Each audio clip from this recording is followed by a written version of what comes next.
மார்வலில் இருக்க சென்ட்ரி அப்புறம் நம்ம கிரேட் ஹவுஸ் இவங்க 2 பேருக்கும் ஃபைட் வந்தா இதில் யார் வின் பண்ணுவோன்னு பார்த்துடலாமா?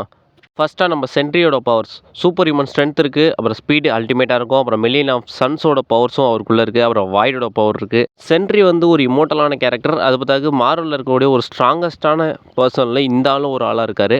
அதே அந்த பக்கம் நம்ம கிரேட் ஹவுஸ் பக்கம் வந்தோன்னு வச்சுங்க, தம்பி இப்படி ஓரமாக போய் விளாட்னா கிரேட் ஹவுஸ் சொல்லுவார். ஏன்னா கிரேட் ஹவுஸோட பவர்ஸ் முன்னாடி சென்ட்ரிலாம் ஒன்றுமே கிடையாது தான் சொல்லி ஆகணும். என்ன தான் இங்கே இவ்வளோ பவர்ஸ் இருந்தாலும் இங்கே கிரேட் ஹவுஸ் காட் கில்லர், கடவுள்களை தேடி தேடி போய் கொள்கிறாள்.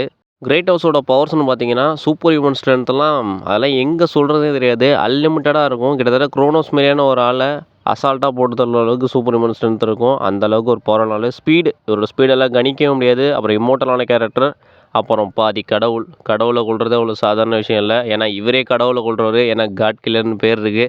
வெப்பன்ஸ் எங்கேயோ இருக்குது, எல்லாமே மாஸ்டரியான வெப்பன்ஸ். வியத்தன் ஆக்ஸ், ஒலிமஸ் பிளேட்ஸ் சொல்லிக்கிட்டே போகலாம். இவங்க 2 பேரும் பேட்டில் இறங்கிட்டா இல்லை வின் பண்ணுறது யாருன்னு பார்த்தீங்கன்னா கிரேட் ஹவுஸ் தான். என்ன தான் அங்கே சென்ட்ரி அவ்வளோ பவர் இருந்தாலும் கிரேட் ஹவுஸ் கிட்டலாம் ஒன்றுமே பண்ண முடியாது தான் சொல்லணும்.